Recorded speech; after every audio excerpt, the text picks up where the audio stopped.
All right, King Croc, how is it going with the ladies? You have been, I think, kind of going out now. You have a new group of friends. No, I mean, yeah, I mean. Who you been kicking it with? This new guy who's helping us film stuff. He's a cool guy. His name's Aaron. And then my brother, some of his friends, you know, like they like, you know, a lot of guys want to do this type of shit, like go and like actually talk to bitches like with a purpose. But like most of their normie friends like aren't down or like they just don't have the balls. So like they know about me, like my brother knows people and they're like, yo, this dude, like we should go out together and actually like run game. I like this. A squad of puss hounds. I like that you and your brother are close enough to go do stuff like this too. I feel like that's great. How large is your pussy getting termination squad? It's pretty varies in size, but it's somewhere from, it can be 3 to 4, it could be 2. All right, well, now we're going to talk logistics. You meet a group of girls. Do you have a place that you all could take these bitches back to? We're working on that. Okay, so that's not... You're all working on that. So nobody has a place for everybody lives with their mom. No, one person has a place. One person has a place, but sometimes that person's not there, right? Honestly, we've only went out 2 times. Like, this is a new thing. I love it, though. Keep it going. Thing, so. Yeah, it's like church group. It's reps, right? I mean, it's reps. Do you remember the early days of going out, Danny? Yeah, you've always seemed really good with rejection, but that's part of it, right? You have to be okay with rejection when you go out searching for pussy. I don't even look at it as a rejection anymore. There we go. I think about it like a negative reaction because, like, there's so many factors involved that you don't really know if it's rejection. Like, so many things could be happening. She could really have a boyfriend. Well, that would actually be loyal. She could be having a bad day. She could have cancer. True. Her dad could have died. Hopefully she has cancer. Putting yourself in the other person's shoes is a good way to not take things personal. Absolutely. Which you shouldn't take things personal, right? It's crazy how much that not having fear of rejection, though, is something that wears off. You really do need to keep the muscle sharp. Even for Leo's, I'm sure you'll agree, comedy. We just came back and we filmed our first big main channel video. It's going to be coming out this Sunday. It was a little tough after a month off. I don't have that callus built up yet to walk into a business and know that everybody's going to hate me in 3 minutes. Yeah. I did it anyway, but the callus wasn't there. There might be a blister. A little bit. Yeah, and the same thing happens with chicks. It is not like riding a bicycle. You need to keep that thing sharp. So I guess, King Croc, what I'm saying is keep at it. Also, remember what I told you, King Croc? Yeah. I'm pretty sure we talked about this on a Patreon pod, but for all you guys listening right now, we worked out a strategy for King Croc to get laid, even though he lives at home with his mom. Moving soon, so this will no longer be a problem. But I'm going to pass on the strategy I gave to you to the listener. If you live with your parents, what we told King Croc to do is to tell girls he meets, I'm commuting up here from San Diego County. I live down there. That's where my main office is. That's where my penthouse is. You a penthouse kind of guy, King Croc? Yeah. Balcony, private sauna up on the roof. Love it. You have a cat? 3. 3 cats. Girls like cats. Show sensitivity. Yeah, some. I've got some discrimination because I have little Brando. Trust me. It's bullshit. Damn, really? So you guys listening, it's a great move. Say, hey, I'm commuting from place X, and if you and I are going to get busy, honey, it's going to have to be in the front seat of my Tercel. I used to Tercel? Look, a little white lies. I know that you don't want to be in a relationship built on a throne of lies, but a little white lie at the beginning. A step stool of lies is fine, though. A step stool of lies is okay. Exactly. It's just a couple steps. Maybe a wicker chair of lies. What I used to say, my move when on The Bachelorette, if I'm being honest, I would say that one of my buddies owned the Hiltons, or he owned a couple of Hiltons, and I had like a free room that happened to be about a mile from their college campus, and I was going to have a photo shoot there. So if you wanted to come by the old lobby and have a drink. The old lobby. The old lobby. I like how Leo takes away the sting of everything by just calling it the old. The old. You want to come by the old hotel room and give me an old blowjob and then let me fuck you in the old asshole?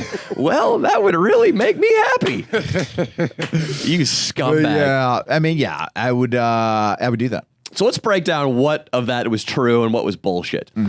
I'm pretty sure the Hilton buddy line is bullshit. Complete bullshit. I love it, though, because if a girl knows that you just dropped $350 after the resort fee to try to fuck her mouth. Yeah. It's going to put her off a little bit. Gonna completely put her off. But a couple things. Then there's more lies. There's so that's the lie number one. Then there's the lie number two. Come by, hang out in the lobby. No funny business. I'm not like that. I don't like doing stuff like right off the bat or anything. Nice. I want to punch you right now. Yeah, I want to punch you. You're so beautiful. I mean, I know you're in school. I'd love to talk about like what you're studying and stuff, like whatever. Lie number three, and then and then that lie is colossal. Like that shouldn't be called a lie. the no funny business line. The no funny business lie. It's fucked up. Yeah, it's not that it's fucked up, but it's like by the end of the date, they are more than willing to fall for the life is finite, and that's not that's actually one of the truths. That's the only truth of the entire night is when I say life is finite. But by the end of the date, they're totally on board with having sex with me after the sob story and all that. It's over. There we go. Leo's moves. The photo shoot. The photo shoot's the big bullshit. Yeah. And the photo shoot, it actually did take place, but it was just you taking a cock selfie to send to some other girl. That was the only photo shoot. I would, if they asked about it, I'd be like, oh yeah, my friend's starting like a clothing line, so I'm just helping him out, and he in exchange, he got me the room though. It's cool, I knew a guy who I used to look to for pickup advice on the internet. His name was Paul Janka. This guy might know about him. Yeah. Paul Janka was the New York playboy who his whole thing was street game. You get 50 numbers in one day on the streets of a city. You mass text them. You show no emotion. It's completely mechanized, economy of scale. And his closing move was pretty similar. Wow. It was, yeah, I'm just over in this neighborhood here. Yeah, come by my apartment real quick. I'm going to come down and meet you downstairs. We're going to go get a drink. And when the girls would show up in Tribeca or whatever outside his apartment, ready to go get a drink, he would come down and be like, oh, you know what? I left my phone upstairs. Yeah, come up. I'll make you a pre-drink up at the, apartment. Oftentimes you're never going to leave. Yeah. That was his goal, was to not let him leave. Yeah. That's funny. Whether or not he kept him there by force, I'm not sure. But yeah, he went up there and he would just bang the shit out of him in the apartment. His rationale was that these girls want to have sex. Yeah. They want to let loose. Yes. What you're doing is you're giving them a get out of jail free card when it comes to societal judgment. Mm-hmm. Yes. Even if that judgment's just in their own head. They don't want to feel like a slut. They don't want to feel like they're going to be negatively looked at by anyone. I say as long as you aren't touching them by force. Yes. As long as you aren't drugging them or maliciously getting them fucked up. Do not do that. I don't really see an issue with it. I'm trying to think if the lie was even bigger, if I would have an issue with it. But I mean, chicks lie to guys all the time. What lie is too big for you to tell to a woman to sleep with her? I had a buddy who used to take. I can't wait for this. I can't wait for this. He used to take chicks to the Sunday League baseball games where he played on the Angels, with a bunch of fucking fat 40-year-olds. And what do you mean he played on the Angels? Like, it was a team, it was a Sunday League team, an adult league team with a bunch of fat 40-year-olds that were the Angels. Okay. Like, they had the uniform. And he said... Did they have to pay for that logo, right? No. No. You could just be the Yankees or the Angels or whatever on some adult league team. Anyway, it was they would play at, like, high schools on Sundays, and he would tell chicks that it was the minor leagues for the Angels. And oftentimes they would believe it. The girls didn't come to the games, right? Oh, they would come to the games, Danny. And they believed it? What girl has ever, like, there's so many girls that have never even been to a Major League Baseball game. But the second baseman's a 45-year-old Jew with a beer belly. Exactly. He would sell it. He would sell it. Jen Rufo believed that King Kroc was a basketball player. That was a little overweight because of a foot fracture. And she was a basketball cheerleader. Dude, I wish you were here for that pod, dude. You would have had fun with Jen Rufo. I would buy that. I would say, Leo, for what you just described, if the girl is so dumb that she comes to that game and doesn't pick it up, I mean, who's to say what the definition of minor league is? Exactly. It is a minor baseball game being played. Okay? It's not double, triple, or single A, but it is, in fact, a minor baseball game. So, yeah, it's a little white lie. And he was like a pretty fat white guy that was like in his 30s, too. Like, he would just, dude, It would. Smart. He hits I mean, look, bombs, the dude. girls Babe were Ruth, like, dude. The great okay, Bambino. Okay, let me give you an example of a couple of the girls though. One was like Mexican, didn't really speak English well, dude. All right. Then there was another one that was Asian, might have been fresh off from like Thailand. Well, he had both of those girls at I'm American. That's true. The baseball That's true. thing didn't even need to happen. That's Yeah, good point. I used to tell, I can't judge anybody for lying to any girl because Uriah Faber at one point had to sit me down and be like, Mullen, why are you fucking lying to chicks? We'll talk to Tito Ortiz about Uriah Faber too. Uriah Faber, Hall of Fame fighter who I grew up living in one of the houses he owned, and I was pretty close to it.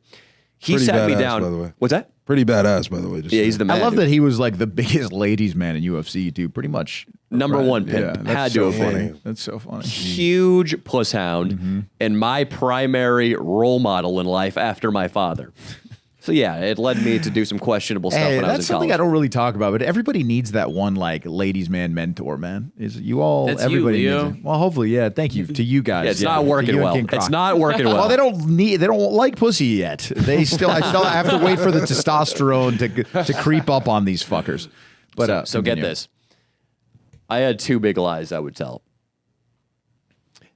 This photographer chick with huge fake tits, her name was Tracy Lee, I think. She used to come up from Vegas and just follow the crew around. Are the guys who all trained martial arts and fought MMA. I didn't. I just trained Brazilian Jiu-Jitsu, but I lived there with them. She followed us around during party weekends and would just take pictures of us. One day, it was somebody's idea, Tito Jones, Scott McAfee, to pose in front of this mansion in downtown Sacramento, and she took a photo of all of us. That random mansion became my house. I sent that photo to any girl I was trying to sleep with ever, and that was my home. My profession became Uriah Faber's attorney at law. Holy shit! I was his attorney. Really? And this one chick who was probably 31, a cocktail server, had a child, but also had a colossal pair of fake breasts. I told her that if she needed any help settling the issue of paternity, of alimony payments over the child, or maybe lack of payment from her employer, well, I'd be happy to look over some documents for free. Stop, dude. If I could find time between negotiating Uriah's next contract, that was. This girl like hits up Uriah like, oh yeah, I talked to your attorney. He was really my cool. God. He's gonna help me get full custody of my baby. And Uriah has to sit me down. Oh shit! Like, Mullen, what are you doing lying to fucking chicks all the time? Dude, full custody of the baby too. That's like the number one like worst thing, Dude, and here was the thing, man. I was a community college student who made $25 a class teaching jiu-jitsu. I was a blue belt at the time, had only fought amateur MMA once, while the rest of these guys were photo shoots in the UFC, making $500,000 a day for one fight, rather. That for was one fight. a dumb way to okay. in a day. Yeah. for a payday. Yeah. So, and also a lot of these guys were just shredded, handsome guys with like giant cocks. And I had this little shrimp dick. I weighed 140 pounds. So I felt the need to compensate sometimes. And what I found was that any of those chicks I lied to, nothing good came of it. Mm-hmm. As I used to put it back then, when you lie to a girl, I used to put it this way after Uriah Faber talked me out of the lying business. When you tell a girl something that's not true to get pussy, assuming it's a big thing, it's one thing of just like, oh yeah, I live down in San Diego County. I need you to blow me in my car. But you're admitting to yourself when you lie repeatedly that you aren't good enough on your own. That's a great point. So you're going to be fragile and you're going to be sheepish because you know if she starts poking around and asks the wrong question and your bullshitting abilities aren't good enough to get you out of it, you know that the whole house of cards is going to come down. Yeah. So it makes you really on edge and not attractive. As an example, I had a terrible car, the Nissan Altima. It was like, I mean, look, it got me from point A to B, never left me anywhere. But it had this electrical problem where the locks would just click, click, click, click, click, click, click, click, click, click. Your legendary Nissan My Altima. legendary Nissan Altima, and for like 8 years, I never fixed it because it was like fucking $900 per door. So I was like, they had to take the whole door apart. So I would pick up hot high value women in that fucking car on occasion, I would avoid it at the beginning. First date, oh, let's Uber there because we might drink, right? Blah, blah, blah. But eventually when I would pick them up, they had to hear the clicking. They had to look at that disgusting car and they would judge me. So that's where I knew that I needed to be my most confident. And I would always be like, yeah, that clicking always comes on when it wants to embarrass me. Ha, ha, ha. I'd make like a little joke about it. I'd be like, yeah, I just don't want to get it fixed. It's like $900. You know, I'm a little frugal sometimes when it comes to stuff like that. Like, ha, ha. Who cares, right? It's a car. I don't really give a fuck. You know, it's just it's a vehicle, point A to B. Anyway. Yeah, you're taking the power out suck of my it. dick. Yeah. You're like calling it out. It only does it when there's some good pussy riding shotgun.